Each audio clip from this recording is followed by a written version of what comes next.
नमस्कार। आप देख रहे हैं संतोष पाठक ऑफिशियल और फिर एक बड़ी खबर लेकर आपके सामने हाजिर हैं।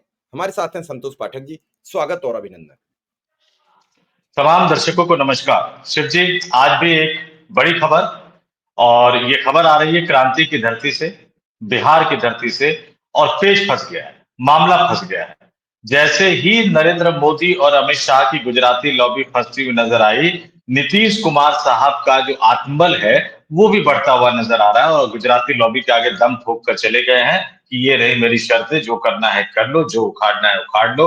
और उन तमाम शर्तों की और एनडीए गठबंधन में चल रही माथापच्ची की एक एक परतें अपनी इस स्टोरी में हम आज खोलने जा रहे हैं। दर्शकों से अपील करेंगे कि आखिर तक बने रहिएगा। बहुत दिलचस्प जानकारियों के साथ हम ये जो सूत्रों के हवाले से जो खबर आई है वो आपके सामने लेकर आए हैं। जी शिव जी। खबर इसलिए चिंतित करने वाली है कि आखिर सीटों के फेर में फंस जाएगा एनडीए।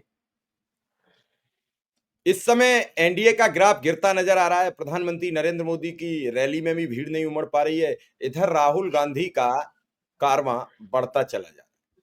नीतीश बाबू इससे भी चिंतित है। अब नीतीश बाबू, कई लोग तो ये कह रहे हैं कि मौके की तलाश में कि कैसे वो इंडिया गठबंधन में एंट्री मारे, क्योंकि इस दौरान आप लैंग्वेज समझिए। ना तो तेजस्वी नीतीश पर हमलावर है, ना नीतीश तेजस्वी पर हमलावर है, न लालू और राहुल नीतीश पर सवाल कर रहे हैं। सिर्फ और सिर्फ मोदी पर सवाल हो रहे हैं। और एक बड़ी बात आज आपको बता देते हैं कि अगर नीतीश ने पलड़ा बदल लिया तो भाजपा को 50 का आंकड़ा छूना भी मुश्किल पड़ जाएगा। यही चुनाव फिर 2015 की परिणति पर खड़ा हो जाएगा। ऐसे में सीट बंटवारे पर अब नीतीश को लगा कि बीजेपी की पकड़ ढीली पड़ रही है। मंगल पांडे को अगर भीड़ पटना में दौड़ा रही है तो कहीं ना कहीं संदेश गलत जा रहा है। नीतीश को यह भी चिंता सता रही है कि पिछले चुनाव में भी दिल्ली से संचालित कर कई सीटों में हेरफेर किया गया। उसमें नीतीश बाबू की बदनामी हुई। जो वे अपना एक ओहरा बनाए हैं, पिछले 20 साल में उस ओहरा पर डेंट लगा। अब सीट बंटवारा लाइन पर आ चुका है। नीतीश के तेवर बिगड़ रहे हैं। वो चिराग पर भी संदेह जता रहे हैं। और एक बड़ा संदेश देकर जो लौटे हैं, वो संदेश क्या है संतोष पाठक जी? देखिए, सीधे मुद्दे की बात पर आ जाते हैं। नीतीश की कैबिनेट में दो मंत्रियों का झगड़ा। नीतीश कुमार के करीबी मंत्री अशोक चौधरी भारतीय जनता पार्टी के कोटे से उप मुख्यमंत्री बने विजय सिन्हा को कैबिनेट की बैठक में नीतीश कुमार के सामने लताड़ते हुए नजर आते हैं कि हमेशा यही मंत्री बने रहिएगा क्या? इससे बुरी बेइज्जती कुछ हो नहीं सकती। हलचल मचती है। उससे पहले नरेंद्र मोदी साहब के दूत के तौर पर नरेंद्र मोदी मुलाकात करते हैं नीतीश कुमार से। और जब ये मुलाकातों का दौर चल रहा होता है, मान मनोबल का दौर चल रहा होता है, तो अखबारों में खबरें छपवाई जाने लगती है कि 100 से 105 सीटों पर मान गए, बीजेपी जेडीयू बराबर बराबर सीटों पर लड़ेगी। फिर खबर आती है कि एक जगह खबर छपी है कि जेडीयू को सिर्फ 102 सीटें चुनाव लड़ने के लिए मिलेगी, फॉर्मूला तय हो गया है, एनडीए गठबंधन में ऐलान होगा। इस तरह की खबरें कैसे छपवाई जा रही है, कैसे निकल कर सामने आ रही है, नीतीश कुमार पर एक प्रेशर बनाने की एक तकनीक थी। चिराग पासवान भी जिस तरह से बयान देते रहे, कानून व्यवस्था को लेकर वो दबाव बना रहे थे। परसों नीतीश कुमार आनंद फानंद में देश की राजधानी दिल्ली आए।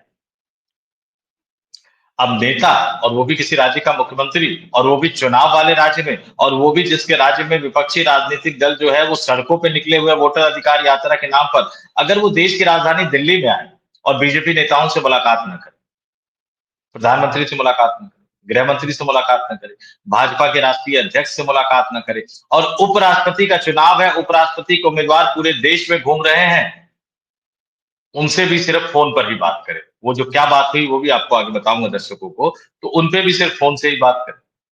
तो मान लीजिए कि पेज फंसा हुआ है। परसों शाम को आए, कल शाम को वो वापस चले गए, एम्स में गए अपनी जांच करवाने, जो उनके रूटीन चेकअप होता है, ऐसा बताया गया कि वो रूटीन चेकअप करवाने गए। लेकिन भारतीय जनता पार्टी के नेताओं को उन्होंने सीधे सीधे एक बड़ा राजनीतिक संदेश दे दिया। उपराष्ट्रपति के जो उम्मीदवार है एनडीए गठबंधन की तरफ से, सीपी राधाकृष्णन साहब कल तिरुपति में थे। अब नीतीश कुमार कब दिल्ली आते हैं, कब चले जाते हैं, किसी को पता नहीं लगता। सीपी राधाकृष्णन साहब सबसे मिल रहे हैं। अब जब वो दिल्ली पहुंचे तो बीजेपी का जो सेल है वो अचानक से सक्रिय हुआ, ढूंढा गया कि राधाकृष्णन साहब जरा बात तो कर ले। ये बात हुई कि आप कब तक दिल्ली में रहेंगे, नीतीश जी ने कहा कि नहीं मैं तो चला जाऊंगा आज ही। तो फिर सीपी राधाकृष्णन साहब ने फोन पर समर्थन मांगा कि जनता दल यूनाइटेड के सांसदों का समर्थन मुझे दीजिए, आप लोगों ने एनडीए गठबंधन ने मुझे उम्मीदवार चुना है। नीतीश जी ने, जैसा आमतौर पर जो अभिवादन होता है उस तरह की तारीफ और वो तमाम चीजें कहकर अपने पुराने संबंधों को, अटल जी के साथ अपने पुराने संबंधों को याद किया। और जब वो अटल जी के साथ अपने पुराने संबंधों को याद कर रहे थे तो कहीं ना कहीं नरेंद्र मोदी के साथ उनके संबंधों में किस तरह का खींचतान है उसका भी इनडायरेक्टली वो परोक्ष रूप से जिक्र करते हुए नजर आ रहे हैं। अब मेरे सूत्र बता रहे हैं कि नीतीश कुमार ने सीधे सीधे चुनौती चैलेंज दे दिया है। नंबर वन, चिराग पासवान को किसी भी सूरत में 18 सीट से ज्यादा हम गठबंधन के साझेदारों में नहीं देंगे। चिराग पासवान की हद बता दी, सीधे सीधे कह दिया कि पिछली बार चिराग पासवान ने जो खेला किया था, नरेंद्र मोदी के हनुमान बनकर बिहार की 135 विधानसभा सीटों पर चुनाव लड़कर जनता दल यूनाइटेड का जो बंटाधार किया था, आंकड़ों के साथ आगे बताऊंगा, वो इस बार मुझे मंजूर नहीं है। चिराग पासवान मुझे मंजूर नहीं है। चिराग पासवान 48 सीट मांग रहे थे, फिर वो 40 सीट पर आए। पूरे बिहार में कानून व्यवस्था को लेकर नीतीश कुमार को घेरते हुए नजर आए। अब ये कहा जा रहा है कि वो 30 सीट के आसपास मानने को तैयार है। नीतीश कुमार ने साफ कह दिया है कि हम कितनी सीट पर लड़ेंगे ये तो हम तय करेंगे, लेकिन हम ये भी तय करेंगे, बीजेपी ये नहीं कह सकती कि हमारे कोटे में इतनी सीटें दे दो, हम अपने कोटे में से देंगे। बीजेपी ये नहीं कह सकती 18 सीट से ज्यादा चिराग पासवान को नहीं देना है, ये पहली शर्त। फिर वो जनता दल यूनाइटेड की बात कर रहे हैं कि जनता दल यूनाइटेड किसी भी सूरत में छोटे भाई की भूमिका में चुनाव नहीं लड़ेगी। यानी वो बीजेपी से ज्यादा सीटों पर चुनाव लड़ेगी, भले ही वो 2 सीट ज्यादा हो या 3 सीट ज्यादा हो, लेकिन वो बीजेपी से ज्यादा सीटों पर चुनाव लड़ेगी। ये 2 शर्त नीतीश कुमार ने साफ साफ रख दी। और ये रखने की हिम्मत कहां से आई? मोहन भागवत ने मोर्चा खोल रखा है मोदी और अमित शाह के खिलाफ, गुजराती लॉबी के खिलाफ। दिल्ली में बैठ के हड़काते हुए नजर आ रहे हैं। और उपराष्ट्रपति के चुनाव में पेच फंस गया है। नीतीश कुमार को समझ आ गया है कि अब एक एक सांसद के वोट की अहमियत है। भले ही मेरे 1-2 सांसद ये तोड़ ले, लेकिन मोटे तौर पर ज्यादातर सांसद हमारे साथ हैं। चंद्रबाबू नायडू उधर समर्थन का ऐलान कर चुके हैं, लेकिन कभी भी वो कुछ भी खेला कर सकते हैं। तो नीतीश कुमार मौके की नजाकत को समझ गए, उससे बड़े तो कोई चतुर राजनेता है नहीं। अब उन्होंने तर्क क्या दिया, जरा ये भी समझ लेते हैं। चिराग पासवान को लेकर उन्होंने सीधा सीधा तर्क दे दिया कि चिराग पासवान भरोसे के लायक। सीधा बीजेपी आला कमान को सीधा कह दिया कि चिराग पासवान पर आप भरोसा मत कीजिए। ये उधर भी जा सकते हैं, ये प्रशांत किशोर के साथ भी जा सकते हैं, ये किसी के साथ भी जा सकते हैं। और जिस तरह की एक भाषा का जिक्र किया, जिस तरह से उनके पिता के राजनीतिक करियर का जिक्र किया, इन तमाम चीजों का जिक्र करते हुए कह दिया कि चिराग पासवान को मैं चुनाव के बाद में महत्वपूर्ण भूमिका में नहीं देखना चाहता। आप उसको 30 सीट दे देंगे, ज्यादा सीटें जीतेगा, फिर क्या करेंगे? और दूसरी सीट उन्होंने फॉर्मूला बता दिया कि देखो भैया, लोकसभा का चुनाव था, लोकसभा के चुनाव में मैंने आपकी बात मान ली। लोकसभा के चुनाव में जो आपने कहा मैंने आपकी बात मान ली, भारतीय जनता पार्टी को बड़े भाई की भूमिका में स्वीकार कर लिया। लोकसभा चुनाव का 2024 का मैं जो सीटों का बंटवारा था वो भी दर्शकों को बता देता हूं। भारतीय जनता पार्टी सबसे ज्यादा सीटों पर यानी 17 सीटों पर चुनाव लड़ी थी। 40 सीटें बिहार से लोकसभा की आती है, उससे एक सीट कम जनता दल यूनाइटेड यानी 16 सीटों पर चुनाव लड़ी थी। यानी बीजेपी को बड़े भाई की भूमिका में नीतीश कुमार ने कहा कि हमने मान लिया, क्योंकि लोकसभा का चुनाव था, नरेंद्र मोदी साहब का चुनाव था, उनको प्रधानमंत्री बनना था। तो आपने 17 पे लड़ाई लड़ी, हम 16 पे लड़े, और आपके कहे के मुताबिक चिराग पासवान को मैंने 5 सीटें दे दी। हालांकि उनके पास 5 उम्मीदवार भी नहीं, वो तो हमारे मंत्री की एक बेटी को उन्होंने उम्मीदवार बनाया, फिर अपने बहनोई को उम्मीदवार बनाया, पता नहीं कहां कहां से कैसे कैसे उम्मीदवार जोड़े, जबकि पास उनके पास 5 उम्मीदवार चुनाव लड़ाने के लिए भी नहीं थे। फिर उन्होंने कहा आपके कहने पर जीतन राम मांझी को एक दे दी, उपेंद्र कुशवाहा को एक दे दी, ये 40 सीटें दे दी। अब आप विधानसभा में हमारे कहने पर बंटवारा कीजिए। और क्या फॉर्मूला दिया? मोटे तौर पर ये नीतीश कुमार ने एक रफ फॉर्मूला जो है, वो मोटे तौर पर नीतीश कुमार ने वो फॉर्मूला दिया है, एक तरह से रफ फॉर्मूला दिया है। और वो रफ फॉर्मूला क्या दिया है कि जनता दल यूनाइटेड बड़े भाई की भूमिका में चुनाव लड़े, यानी 105 विधानसभा सीटों पर चुनाव लड़े। बीजेपी छोटे भाई की भूमिका में चुनाव लड़े, यानी 103 विधानसभा सीटों पर चुनाव लड़े। चिराग पासवान जो है 18 सीटों पर, 18 से ज्यादा सीटों पर चिराग पासवान को नहीं देना है। और जीतन राम मांझी 7 पे पिछली बार लड़े थे, इस बार चलिए 9 दे दीजिए, और उपेंद्र कुशवाहा को 8 विधानसभा सीटें दे दीजिए। ये नीतीश कुमार ने मोटे तौर पर ये फॉर्मूला बीजेपी गठबंधन को रख दिया है, बता दिया है। और उपराष्ट्रपति चुनाव पर जिस तरह से मुस्कुराहट भरी चुप्पी वो साधे हुए हैं, वो बता रहे हैं बीजेपी को कि मौका है, स्वीकार कर लो 9 सितंबर से पहले पहले। और 9 सितंबर से पहले पहले एनडीए गठबंधन की प्रेस कॉन्फ्रेंस करके इस सीट बंटवारे का ऐलान कर दो। नहीं तो फिर मेरे सांसदों का मन डोल सकता है। मेरा मन तो डोलता ही रहता है, हो सकता है मेरे सांसदों का मन भी डोल जाए, उनकी भी अंतरात्मा जाग जाए, फिर आप क्या करोगे? तो एक बड़ी खबर नीतीश कुमार बड़ी के हवाले से निकलकर सामने आ रही आपने बड़ी बात की कि 9 सितंबर से पहले ऐलान हो जाए। नीतीश के पास ये पहली बार मौका ऐसा आया है कि सरकार पसोपेश में है और इस पसोपेश में सरकार फंसकर 9 सितंबर से पहले ऐलान करना पड़ जाए। यहां पर नीतीश कुमार की जीत इसलिए भी बड़ी हो जाएगी, महत्वपूर्ण। 9 सितंबर को वोट चाहिए तो ऐलान करना पड़ेगा। और कहीं 7 सितंबर को नीतीश ने प्रेस कॉन्फ्रेंस करके ये कह दिया कि वो तो काम ही नहीं करते थे हमारे कान से, हमको लगा कि इधर चला जाए, जीवन में नहीं उधर जाइएगा। वो तो सब खचरा आदमी है, वो सुनता नहीं है किसी का। बिहार में बड़ा भयंकर शब्द है खचरा। ऐसे में बीजेपी के पास क्या बचेगा? भागते हुए मंगल पांडे, दौड़ते हुए स्वास्थ्य मंत्री, लटकते फुटकते प्रशांत किशोर। बीजेपी यहां डबल गेम भी खेलना चाहती है कि प्रशांत किशोर का ओहरा क्या है। आपने देखा होगा बीते कई दिनों से प्रशांत किशोर की टीवी चैनल बड़ी तारीफ कर रहे हैं। बीजेपी ये कर सकती है कि हम दूसरा नीतीश कुमार बना दें, और नरेंद्र मोदी ने ऐसे कई राज्यों में किया। उद्धव ठाकरे को ठंडा करने के लिए एकनाथ शिंदे को खड़ा कर दिया। अब प्रशांत किशोर आ जाएं, उधर नीतीश बदले, उधर राष्ट्रपति शासन लगा दिया जाए तो प्रशासन अपना होगा, सत्ता अपनी होगी। बीजेपी भी यहां डबल गेम खेल रही है, इसलिए वो झुकने को तैयार नहीं है। उसके पास अब दो लोग हैं, चिराग पासवान और प्रशांत किशोर। प्रशांत किशोर वही प्रशांत किशोर जो 2014 में मोदी के कारकुरंदा थे। उन प्रशांत किशोर को शामिल होने में या समर्थन करने में बहुत दिक्कतें नहीं आएंगी। ऐसे में नीतीश कुमार पर भारतीय जनता पार्टी पल पल निगाह बनाए हुए है, और नीतीश कुमार के साथ कुछ ऐसे लोग हैं जो भाजपा के संपर्क में हैं, और इसी सब को देखते हुए नीतीश कुमार कभी कभी अपनी थ्योरी भी टेढ़ी कर लेते हैं। अब देखना यह है कि भाजपा कितनी नीतीश के आगे झुकती है और नीतीश कितने सरेंडर करते हैं, इसका हमें इंतजार रहेगा। लेकिन क्या आरएसएस की बैठक से निकली हुई बातें नीतीश तक पहुंचा कौन रहा है? एक एक बात आरएसएस के अंदर की बाहर तक आ रही है। ये आरएसएस के ही लोगों का नैरेटिव होगा। आरएसएस तो नैरेटिव करने में माहिर है, लेकिन इस समय वो कह रही है, आरएसएस प्रमुख कह रहे हैं कि हिंदू मुसलमान का डीएनए एक है। तो भाजपा किस डीएनए के तहत चुनाव लड़ेगी? संतोष पाठक जी क्या बताएगी? देखिए, सिर्फ इतना ही नहीं, शिव जी, एक बात आप गौर कीजिए कि सिर्फ इतना ही नहीं, बल्कि आरएसएस की बैठक से जो चीजें निकल रही है वो तो सार्वजनिक है, वो लोगों के सामने आ रही है। लेकिन मोहन भागवत जो संदेशा दे रहे हैं, गुजराती लॉबी वर्सेस आरएसएस की जो लड़ाई चल रही है, बीजेपी वर्सेस आरएसएस की जो लड़ाई चल रही है, उस लड़ाई में नीतीश कुमार के पास कुछ तो ऐसी जानकारियां जरूर पहुंच रही है जिससे नीतीश कुमार बिल्कुल चढ़े हुए नजर आ रहे हैं।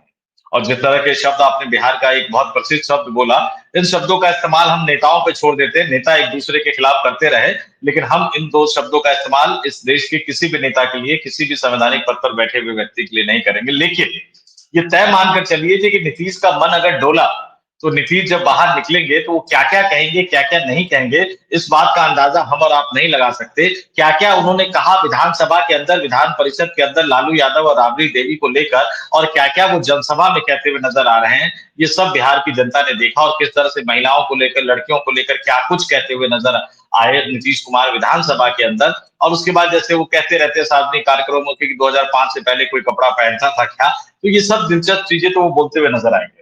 तो ये नेताओं पे छोड़ते हैं, लेकिन एक बात होता है कि नीतीश कुमार साहब के पास कुछ ऐसी जानकारियां पहुंच रही है जिससे उनको लग रहा है कि गुजराती लॉबी प्रेशर है, गुजराती लॉबी दबाव में है। और ये जानकारी आरएसएस से ही नहीं पहुंच रही, ये जानकारी भारतीय जनता पार्टी के अंदर से भी पहुंच रही है। और सिर्फ भारतीय जनता पार्टी के अंदर से ही नहीं पहुंच रही, जब मुझे ऐसा लग रहा है कि ये जानकारी आंध्र प्रदेश यानी चंद्रबाबू नायडू या तेलुगु देशम पार्टी से भी पहुंच रही है। तो क्या तेलुगु देशम पार्टी और नीतीश कुमार एक दूसरे के टच में है? चंद्रबाबू नायडू और नीतीश कुमार एक दूसरे के टच में है? फिलहाल इस बात की कोई पुख्ता जानकारी मेरे पास नहीं है, इसलिए मैं वो नहीं बताऊंगा। लेकिन जिस तरह से नीतीश कुमार ने शब्द थोप दी, आज से 1 महीने पहले नीतीश कुमार निस्तेज नजर आते थे, बुझे हुए चेहरे से नजर आते थे। अमित शाह के कार्यक्रम में गए तो महिला वाला सीन हो गया। अमित शाह एक अरे मार्ग पर बैठक करने के लिए पहुंचे तो 10 से 15 मिनट में वो बैठक खत्म हो गई। दिल्ली वो समय लेकर मिलने आए, अंतिम समय पर प्रधानमंत्री ने मिलने से इनकार कर दिया, अंतिम समय पर भारतीय जनता पार्टी के राष्ट्रीय अध्यक्ष जेपी नड्डा तक ने मिलने से इनकार कर दिया। कुछ महीने पहले तो इस तरह की बातें हो रही थी और अब वो ठोक बजाकर आनंद फानंद में दिल्ली आते हैं।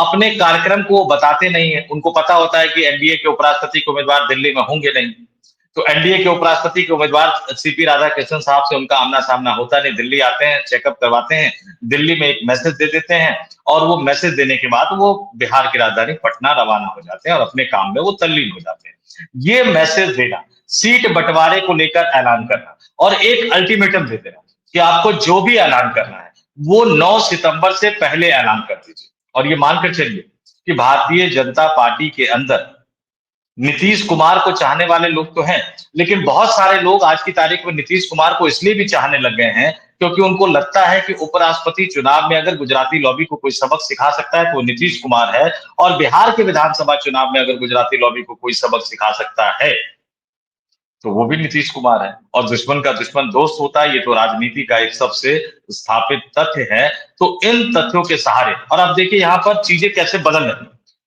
इंटेलिजेंस रिपोर्ट भी जरूर आ रही होगी, इंटेलिजेंस इनपुट्स भी जरूर आ रहे होंगे। राहुल गांधी मेरे सीतामढ़ी की धरती पर थे, सीता मैया की धरती पर थे। राहुल और प्रियंका दोनों ही सीता मैया के दर्शन करना चाहते थे, जानकी मंदिर में जाकर पूजा अर्चना करना चाहते थे, इजाजत नहीं थी प्रशासन ने उनको। आज सुबह सुबह राहुल गांधी तेजस्वी यादव वहां पहुंच गए। अब वहां पुलिस प्रशासन का दायित्व तो गृह मंत्री तो खुद नीतीश कुमार है, लेकिन पुलिस प्रशासन को लेकर भी कई तरह की बातें कही जाती है। जिला अधिकारी को लेकर भी किस तरह से काम करते हैं, किसका आदेश वो मानते हैं, ये बिहार में कई तरह के कयास लगाए जाते हैं। अगर विपक्ष का बड़ा नेता, आप राहुल गांधी की आलोचना करते हैं कि अयोध्या में राम मंदिर नहीं आया, अरे वो सीता मैया के मंदिर के दर्शन करना चाहते थे, आप उनको नियमों का हवाला देते हुए, रूट का हवाला देते हुए, प्रोटोकॉल का हवाला देते हुए रोक क्यों रहे थे? लोकसभा में विपक्ष के नेता, बिहार विधानसभा में विपक्ष के नेता और केरल के वायनाड से लोकसभा सांसद अगर सीतामढ़ी जाकर जानकी मैया के दर्शन करके पूजा अर्चना करना चाहते थे, आपने रोक दिया। अब प्रियंका गांधी को निराश होकर दिल्ली आना पड़ा। आज सुबह सुबह राहुल गांधी और तेजस्वी यादव वहां पूजा करने पहुंच गए। प्रशासन के रोक के बावजूद उन्होंने सीता मैया का आशीर्वाद लिया। अयोध्या की जनता ने लोकसभा चुनाव में क्या खेला खेला कर दिया था। अब सीता मैया की धरती की बारी है, सीतामढ़ी की बारी है। अब सीतामढ़ी की जनता क्या खेला करेगी वो तो आगे चलकर पता लगेगा। लेकिन एक बात तो तय है कि आप डरे हुए हैं राहुल गांधी के वोटर अधिकार यात्रा से, आप डरे हुए हैं तेजस्वी यादव के वोटर अधिकार यात्रा से, आप डरे हुए हैं इंडिया गठबंधन के नेताओं के उन यात्रा में शामिल होने से। अब उसमें आप तेलंगाना के मुख्यमंत्री रेवंत रेड्डी गए, डीएमके के नेता एमके स्टालिन गए। अब आलोचना देखिए क्या किया जा रहा है। आप एमके स्टालिन से समर्थन तो मांग सकते हो कि भाई तमिलनाडु के हमारे उपराष्ट्रपति के उम्मीदवार है, आप समर्थन दो, और जब वो बिहार की धरती पर गए तो आप उनके बिहार विरोधी बयानों को याद दिला रहे हो। कम से कम भारतीय जनता पार्टी को तो ये कहने का हक है। महाराष्ट्र में बिहारियों के साथ दुर्व्यवहार जो शिवसेना करती रही, उसके साथ लंबे समय तक बीजेपी ने सरकार चलाई है। तब क्या बिहारियों का सम्मान उनको याद नहीं था? राज ठाकरे किस तरह से बात करते हैं, राज ठाकरे से आज भी देवेंद्र फडणवीस मुलाकात करते हैं, तब क्या उनको बिहारियों का सम्मान याद नहीं था? ये सम्मान और अपमान, ये अपनी सुविधा के हिसाब से ही क्यों इस देश के राजनीतिक दलों को याद आता है? एक ये बड़ा सवाल है। स्टालिन बिहार पहुंच गए तो आपने आरोप लगा दिया कि अपमान हुआ। महाराष्ट्र में क्या हुआ था? बताइए महाराष्ट्र में क्या हुआ था? उनके साथ तो आप सरकार चलाए हैं ना आप लंबे समय तक, और वही शिवसेना टूटकर आपके साथ आई है एकनाथ शिंदे वाली, जो उप मुख्यमंत्री है महाराष्ट्र के। तो जब आप फंसते हैं ना तो फिर आप इस तरह की बातें कर रहे हैं। और इस बार तो दिक्कत दुविधा उनके साथ ये भी है कि सिर्फ 240 सांसद है, अपने दम पर बहुमत भी नहीं है। नीतीश के नखरे झेलने पड़ेंगे। वो तो नीतीश कुमार निस्तेज हो गए थे, उनको समझ में नहीं आ रहा था कि क्या करना है। लेकिन माहिर राजनेता जैसे जैसे चुनाव नजदीक आता जा रहा है, ऐसे लग रहा है कि उनकी ऊर्जा, उनकी शक्ति वापस आती जा रही है। और अब वो भारतीय जनता पार्टी की गुजराती लॉबी यानी नरेंद्र मोदी और अमित शाह की लॉबी से अपना पुराना हिसाब किताब चुकता करने के लिए मैदान में उतरते हुए नजर आ रहे हैं। शिव जी, अभी आपने कहा कि फितरत नहीं पता लगती और इनका अपमान, इज्जत, आबरू अपने हिसाब से। आपको याद होगा अजीत पवार को लेकर हमारे देश के प्राइम मिनिस्टर का क्या रुख रहता था? आपको याद होगा हिमंता बिस्व शर्मा जो आजकल इनके पोस्टर बॉय बने हुए हैं, उनको लेकर क्या रहता था। आपको याद होगा पश्चिम बंगाल के ढेरों नेता शुभेंदु अधिकारी को लेकर क्या बयान रहता था। ये तो मैंने चंद नाम गिनाए हैं जो मेरी उंगलियों पे। ज्योतिरादित्य सिंधिया, जतिन प्रसाद, मुरली देवड़ा, कुलदीप बिश्नोई, ये तो कुछ चंद नाम हैं जिन्हें हम गिनते चले जा रहे हैं। बहुत नाम है, अनगिनत नाम है। लेकिन इन नामों के बाद जैसे ही भाजपा में सम्मिलित हो जाते, बात खत्म हो जाती है। सबसे बड़ी बात आपको बताएं कि बिहार चुनाव में जनता का अपना अभिमत क्या है, ये कोई चर्चा नहीं कर रहा। राजनीतिक दल सीटों के लिए लड़े मरे जा रहे हैं, ये कोई बात नहीं अभी कर रहा राजनीतिक दल की जनता को क्या मिला 20 वर्ष में। कई लोग अभी कहने लगे राहुल गांधी की इस भीड़ से क्या मकसद निकलेगा। हमने कहा जब यही मकसद तब भी लोग कह रहे थे जब राहुल गांधी केरल से कन्याकुमारी से लेकर और कश्मीर तक चले। जब लोकसभा चुनाव के परिणाम आए तो बड़े अंतर थे। इस यात्रा से कुछ तो कुछ होगा, ऐसा नहीं है। और आरजेडी कांग्रेस यानी महागठबंधन में या इंडिया गठबंधन में महज 10 सीटों का अंतर है। अगर उधर से 20 निकलती है, इधर 20 बढ़ती है, कल्याण हो जाएगा। तो अब देखना यह है संतोष पाठक जी, इस पूरे घटनाक्रम पर निगाह बनाए रखनी पड़ेगी। शाम तक आरएसएस की बैठक से कौन सा जिन्न बाहर निकलेगा, क्योंकि शिवराज सिंह की मोहन भागवत से मुलाकात हुई है, तो उसकी मुलाकात के बाद के क्या परिणाम होंगे ये तय करना, इसकी हम टोह लिए रहेंगे। फिलहाल आपने दर्शकों को बड़ी महत्वपूर्ण जानकारी दी है, और मैं फिर वही कहूंगा कि अगर आपको ऐसी खबरें चाहिए तो इस वीडियोस को शेयर करना मत भूलिए। बाकी अगर आपको लगता है कि हम खबरें देने में आपके मुताबिक सक्षम हैं, तो फिर एक बार हमारा भी अधिकार आप पर बनता है कि चैनल को सब्सक्राइब कर लीजिए, बेल आइकॉन बटन दबा दीजिए, तभी तो हम आप तक खबरें पहुंचा पाएंगे। क्योंकि खबर आप अकेले सुनकर अगर छोड़ देंगे तो इस खबर का महत्व खत्म हो जाता है। खबर जब आप आगे बढ़ा देते हैं तो इसका मतलब आपने जो मेरी जिम्मेदारी थी खबर आप तक पहुंचाना, आपने अपनी जिम्मेदारी पूरी कर दी दूसरे तक पहुंचा के। तो फिर ये कारवां बढ़ता चला जाएगा और एक दिन इतना बड़ा होगा कि आप जब कहेंगे कि ये बात हो गई है, तो हम जब खबर करेंगे तो पूरा देश देखेगा, और पूरा देश देखेगा तो आप जो चाहेंगे वही होगा। इसके लिए आपकी हिम्मत और हौसला चाहिए। फिलहाल इस खबर में इतना ही। संतोष पाठक जी का बहुत बहुत आभार, बहुत बहुत धन्यवाद। बहुत बहुत धन्यवाद और तमाम दर्शकों को नमस्कार।